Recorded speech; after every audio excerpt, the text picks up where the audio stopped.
చిన్ననాటి నుంచి పిల్లల్లో సత్ప్రవర్తన, మంచి అలవాట్లు, సంస్కృతి, సాంప్రదాయాలు తెలుసుకునే విధంగా పిల్లలకు భగవద్గీత శ్లోకాలు చదవడంతో పాటు దాన్ని అర్థాన్ని కూడా వివరించడం జరుగుతుందని ఇస్కాన్ టెంపుల్ ఇన్ఛార్జ్ సింహ గురువు దాస్ చెప్పారు.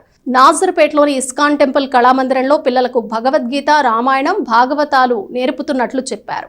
వేసవి సెలవుల్లో పిల్లలు మంచి అలవాట్లు, సంప్రదాయాలు, మంచి చెడులు, సత్ప్రవర్తన వంటివి తెలుసుకునేలా ఇస్కాన్ టెంపుల్ కళామందిరాల్లో భగవద్గీత, భారత, రామాయణాలులోని శ్లోకాలు పిల్లలకు తెలియజేయడంతో పాటు వాటి అర్థాన్ని కూడా వివరించడం జరుగుతుందని టెంపుల్ ఇన్ఛార్జ్ సింహ గురుదాస్ చెప్పారు. పిల్లలు కూడా ఎంత చక్కగా అర్థం చేసుకుంటున్నారని ఆయన అన్నారు.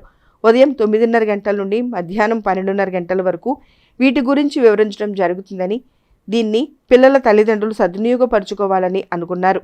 ఉదయం 9:30 గంటల నుండి మధ్యాహ్నం 12:30 గంటల వరకు వీటి గురించి వివరించడం జరుగుతుందని, దీన్ని పిల్లల తల్లిదండ్రులు సద్వినియోగపరుచుకోవాలని ఆయన కోరారు. ఇదే విధంగా పిల్లలు కూడా సింహ గురుదాస్ చెప్పిన శ్లోకాలు విని వాటి అర్థాన్ని తెలుసుకుంటున్నామని, ఇలా తెలుసుకోవడం సంతోషంగా ఉందని పిల్లలు తెలియజేశారు. ఇస్కాన్ తెనాలి మందిరంలో భగవద్గీత ఆధారితంగా మనం పిల్లలందరూ కూడా మంచి అలవాట్లు, మంచి సంస్కారము అన్నీ నేర్పిస్తూ వాళ్ళకి భగవద్గీత శ్లోకాలు నేర్పిస్తున్నాము. కాబట్టి పిల్లల్లో మంచి సత్ప్రవర్తన తీసుకురావాలనే ఉద్దేశంతో మనము ఈ సమ్మర్ క్యాంప్ ఏర్పాటు చేశాము. కాబట్టి తెనాలిలో ఉండేటువంటి పిల్లలందరూ కూడా వచ్చి ఈ కార్యక్రమంలో పాల్గొనవచ్చు. ప్రతిరోజు ఉదయం మార్నింగ్ 9:30 నుంచి 12:30 వరకు రకరకాల కార్యక్రమాలు ఏర్పాటు చేశాము. భగవద్గీత పారాయణము, దాని యొక్క అర్థము, మంచి మంచి రామాయణం, మహాభారతం నుంచి వేరు స్టోరీలు కూడా చెప్తున్నాము. వాటి నుంచి మంచి గుణపాఠాలు నేర్పిస్తున్నాము, మంచి అలవాట్లు నేర్పిస్తున్నాము. ఈ విధంగా పిల్లల్లో మంచి సత్ప్రవర్తన రావాలనే ఉద్దేశంతో ఈ కార్యక్రమం ఏర్పరిచాము. ప్రతిరోజు 3 గంటలు ఉంటుంది.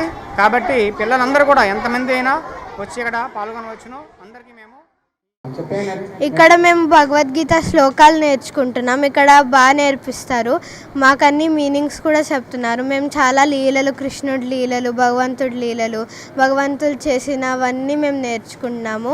మాకు అన్నీ చెప్తున్నారు. మేమన్నీ భగవద్గీతలో ఉన్న శ్లోకాలు కూడా నేర్చుకుంటున్నాము.